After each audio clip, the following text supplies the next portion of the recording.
بله، خانم‌ها با آقایان گفتم خیلی فرق میکنن، واکنش هاشون، همه چیزشون. دوستی به من میگفت حسن اگر روزی جایی خانمی رو دیدی که دهنش رو بیش از حد اندازه باز کرده، اینقدری که خیلی قیافش وحشتناک به نظر میرسه، نترس، خوف نکن، اون داره ریمل میزنه.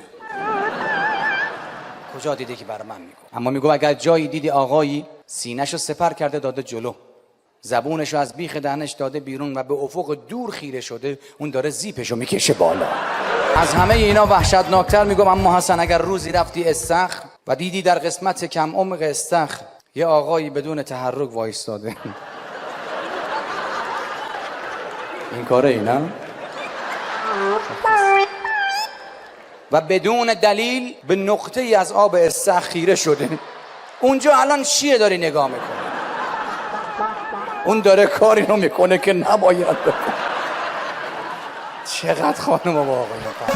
بله، پول دادین و برای پولتون امشب توقع دارین. ایرانی 5000 تومن از ATM آبربانک پول میگیره، میزنه رسید انصراف میدی یا نه؟ میگه نه رسید کم میگیره. 5000 تومن. بعد دولت از ما میخواد از یارانه انصراف بدیم 2 بار. اما اوضاع الان داره جوری میشه که در آینده نزدیک فکر کنم ما باید به دولت ماهی 45 تومن یارانه بدیم. خیلی اوضاع زمردر اغربی، اینا رو ما در جریان هستیم. منتها بحث تفاوت ما ایرانی هاست که different human. در خصوص ما ایرانی ها در بحث دلار، انقدر دلار خریدن ایرانی ها، برآوردها نشون میده حدود 30 میلیارد دلار الان تو خونه ایرانی هاست. خزانه داری آمریکا الان اینقدر پول نقد نداره، کرکوپرشون ریخته. همسایه ما چندی قبل در اوج گرونی ماشینشو فروخت 40 میلیون تومان. انقدر خوشحال من شیرینی داد، گفت 5 میلیون سود کردم. دیروز رفت 65 میلیون خریدم ماشین خودشو. قدر داشتهاتون بدونید. شما هر جای دنیا بری بگی آقا الان دیدی سانتافه 500 میلیون تومان شده حدوداً.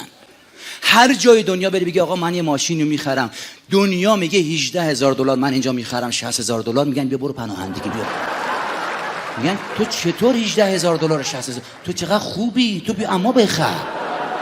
تو کشور ما باش، برای ما بخر و خوب میخری. تو شما هر جای دنیا بری بگی من روزی 8 ساعت کار میکنم، ماهی 100 دلار میگیرم، دیگه پناهندگی نمیدن، با یه گلوله خلاصم میکنم. چی بگم دیگه؟ انرژی تو اعصاب. ما ایرانی ها different human the world and different people serve. چرت و پرت دارم میگم، اما خب گهگاه یه چیزای از اون وسطاش در میاد که واقعا different human، یعنی متفاوت ترین جامعه دنیا هست. ما گریه کردنامونم تو همین ماحصل با خارجی ها فرق میکنه. نگاه میکنی خارجی ها، دیدین تو فیلماشون وقتی گریه میکنن لحظه‌ای به چشمهای هم خیره میشن، بعد قطره اشک از گوشه چشم جاری میشه و این لرزش تو صورت اگر بیاد نیاد. وقت تو ایران طرف وقتی گریه میکنه حالت عادیه، یهو سوراخ‌های دماغ از نخود اندازه اسب آبی میشه. من نمیفهمم تو چطور میتونی اینقدر سوراخ‌های دماغو گشاد کنی؟ بعد از 2 پهنا همینطور اشک میاد، لحظات بعد اشک با خلط قاطی میشه، قابل تشخیص نیست که الان خلط یا اشکی. در آخر سرم منجر به تهوع و استفراغ و غش و این چیزا. بابا هر چیزی حد و اندازه من امشب بدون مقدمه میخوام که بپردازم به یک موضوع و دفاع کنم از حق خانم ها و فقط به نفع خانم ها صحبت کنم. و دلیلم داره، به خاطر اینکه متاسفانه چند سالیه در دنیای مجازی بیرحمانه مسخره میکنن رانندگی خانم ها رو. این درست نیست. یه چرت و پرتایی هم می‌نویسن این پسرا. من تعجب میکنم مغز اینا از کجا این چیزا رو میاره است که نمیدونم. میگفت دختره رفته امتحان رانندگی بده، سرهنگ گفته برو دنده عقب. خب اصولا دیدی دنده عقب میرن، برمیگردن عقبو نگاه میکنن، صندلی رو میگیرن. دختره گردن سرهنگ رو گرفته، قبولم شده، گردن فوله. میدونید که تو کشتی تا گردن رو میگیره داور میگه فول، امتیاز منفی است، اما این گردن رو گرفت و قبول شد. چقدر بزرگوار بوده ایشون، در حالی که فن خطا روش زده، جوان مردی کرده و گواهینامه‌شو داده بره بیرون. در همین دنیای مجازی و در اکسپلورر که شما همتون دیدید، گاهی اوقات من یه چیزا میبینم کف میکنم، خدا میدونه. اتفاقی تو اکسپلور، خدا میدونه من دنبالش نبودم، تو اکسپلور اتفاقی دیدم یه پیجی نوشته بود، پیج دانستنی های زنان و زایمان، 700,000 فالوور داشت، 620,000 تاش مرد بودن. میخوای بزای؟ چی میخوای اونجا؟ رفتی این خیلی وسایل نقلیه عمومی، تاکسی نشستم، چند روز قبل دیدین که چقدر هوا گرم شده بود، عرق از سر صورت من میریخت. پیرمرد گفت گرمه بابا. اینقدر خوشحال شدم، گفتم چه پیرمرد فهمیده ای. گفتم آره بابا جون، پختم از گرما. گفت کار خودشونه. کرکوپرم ریخت، گفتم هیچی نگم بهتره. سیسمونی میگیرن واسه بچهشون 30 میلیون تومن. وقت من تا 18 سالگی دنیا آمدم بیمارستان گرو بودم، از همونجا رفتم سربازی، پولو نمیداد. یه بار یادم ما تولد گرفته بودم برامون تو خونمون، ما 9 تا بچه بودیم. گفتم عرض کردم خدمتتون که تولد یکیمون بود، بابامون گفت تولد همتون فوت کنید. بعدم همه فوت کردیم چون دیکتاتوری بود، زمان پدر سالاری بود. بچه‌های امروزی قدر بدونن، ما بچگیمون در سومالی انگار بزرگ شدیم، در اتیوپی هیچ اوضاعی. جشن‌های عجیب غریبی امروز برای بچه‌ها میگیرن، جشن خداحافظی با شیر مادر، همه فامیل میریزن، میرقصن، میخونن، ریخت و پاش، 50-60 میلیون هزینه. ما نهایت ساندویچ اولویه میدادیم، الانم میدم بعضی‌ها. جشن اولین پیپی بدون کمک پدر مادر. چه جشنی عجیب غریبی اومده واقعا. خانم‌ها و آقایان، این شما و این شومن برتر سال حسن ریوندی.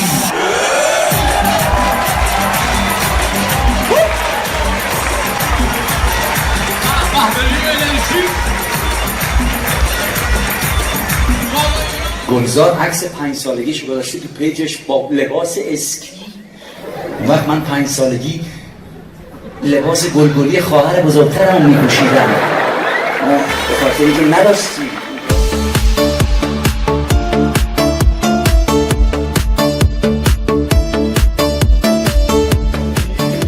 میشه کرد کاری از ما نمیاد، زاری تو کن اون که رفته.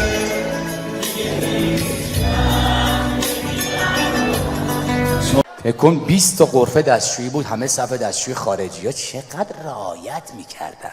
کثافت ها انگار تربیت شده بودن واسه صف دستشویی. همه واسطاده بودن، یهو از یکی از این غرفه ها یه صدا اومد، همشون لبخند، لپا گل انداخت. گفتم خدای من اینا چقدر خوشن. بعد گفتم اینا خبر ندارن سرویس بهداشتی عمومی ایران ویز چیه؟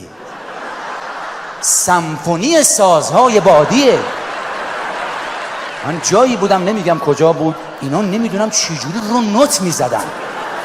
یعنی شما ببین اپسیلونی اگه فالش بود، هر کسی هم تو نوت خودش میره. اصلا موتسارتو با هم اجرا کردم یه جا، با از اون در اومد یکیشون یه دونه رعد و برقی زد، زمین ترک خورد. من علی بودیم ترسیدیم، قشنگ ترک رد شد، اومدیم بیرون، میرفت کل کره زمین 2 نیم بشد. چیکار داریم؟ عرضم به حضورتون که بعضی از دخترها نگاه میکنی میرن مشاور روانشناسی، جلسه 300,000 تومان میده به مشاور که میگه این پسر منو ترک کرده برگرده. خب بابا تو همینو به پسر میدادی الان 5 تا بچه داشتی، چرا پولت علکی میدادن؟ یه زمانی امکانات نبود، دخترها عاشق نصرالله رادش و جمشید هاشمپور و امکانات نبود. مثلا دیگه جمشید هاشمپور اوج جذابیت بود براشون، زینال بندری مثلا.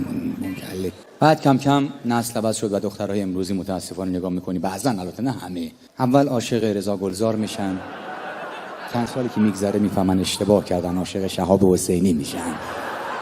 محبوب خیلی بازیگر تو دلبره یه چهره مردانه قشنگی داره. از گلزار شروع میکنن به شهاب حسینی میرسن، در نهایت با مهران رجبی ازدواج میکنن. چون دنیا اینجوری نیست که شما یه جوری دیگه میشینه کنار هم برابر شما. 2 تا دختر تو پیاده رو دارن میرن، یکیشون میخوره زمین، عکس العمل دوستشو ببین تا 2 تا پسر همچی میخوره زمین، عکس العمل دوستشو. الهی ببینم نرگس چی شد،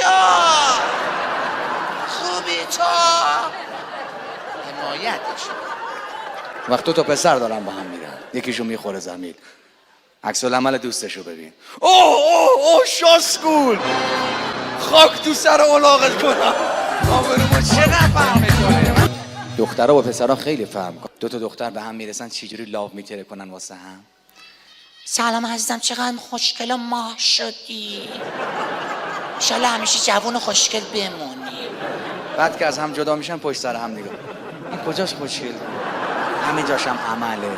راست هم میگه، میگفت دختره انقدر پروتز کرده بود میرفت استخر رو آب میمون.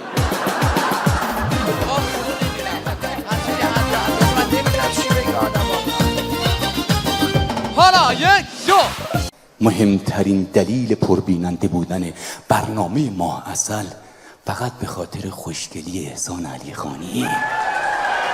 خیلی خوشگله، یعنی ببین من که پسرم عاشقش میشم. خدا رو شکر ما که حسودی نمی کنیم. بالاخره وقتی میهمان برنامه احسان علی خانی مقابل احسان از مصیبت‌ها و مرارت‌ها و بدبختی‌های زندگیش میگفت، من بیننده پا تلویزیون میزدم. احسان فقط همینطور نگاش میکرد و گهگاهی لب و لوچرم لیس میزد. دیگه اون لبا رو نلیس، دم افطاری تو روزه ما رو باطل کردی. بعد در کمال خونسردی اون میگفت اینجوری شد اونجوری شد ما داغون شدیم. بعد میگفت خب بعد تو چیکار کردی؟ خب اون چیکار کرد و بدبخت شده دیگه. این چه دنبال زیر بغل مار میگردی تو؟ تعجب من از اینه، میشه آدم اینقدر کنترل روی احساسات داشته باشه. و بله دوستان با چیپس و پفک و چوسفیل وارد شدن. نگاهشون نکنید، خیلی صحنه زیبا بود. بزرگوار 2 لپی داره چوسفیل میخوره، این آروغ میزنه، بوی فیلش تا اینجا میاد. خوبه که چوسش همونجا میمونه. حالا تا اینجا از خودمون در آوردیم، مثلا چوسفیل در دنیا وجود نداره. بابا سال 1342 شرکت انگلیسی چسترفیلد برداشت این پاپ کورن، در دنیا به اینا میگن پاپ کورن، آورد ایران. ما ایرانیاشون تخصص داریم بزنیم له کنیم واژه ها رو. سختشون بود بگن چسترفیلد، چوسفیل تمام. والا کجا کی چوسفیل رو دیده که وقتی فیلم میچوسه چه رنگیه و مزهش چیه که این بیاد بره تو پاکت. شما با روغن ذرت مثلا شدیداً تحت تاثیر قرار گرفتم، خانوادگی گرفته بود این بزرگی. حس خوبی به من دادی دوست عزیز. یک لحظه احساس کردم که اینجا سیرکه و من یه خرس گریزلی ام، میخوام براتون ملق بزنم. ما دهه 50 60 خیلی تفاوت بچگیمون هست با بچه‌های امروزی. حتی مهد کودک‌های امروزی با مهدهای قدیم. مهد کودک‌های امروزی گذشته از امکانات، تفریحات و بازی‌ها و غیر و ذالک، این مربیاشون جدا از بحث ظاهر اسماشون یک اسمای قشنگی مربیای من دیدم. دختر بچه 3 ساله راه میفته دنبال مربی، مهدش میگه که هلمیدا جون. ای جان هلمیدا، اصلا آدم یه جوری اون یکی پسره میده پرمیز جون، ای خدا پرمیز. اون وقت ما بچه بودیم، چلسومه‌ای چمن آرا سرمربی مهدمون بود و کبرا ارباب کش که ما از سیبیلاش میترسیدیم، خدا میدونه، و به خاطر همون حرفاشونو گوش میدیم میترسیدیم. ما زشتا کلا یه عکسمون خوشگل در میاد تو کل زندگی، همونو تا سنگ قبرمون استفاده میکنیم. نه همچین من وقتی دنیا اومدم بزرگای فامیل میگفتن هیچ کس قربون صدقه تو نمیده، همه فقط به پدر مادرت میگفتن همینقدر که سالمه خدا رو شکر.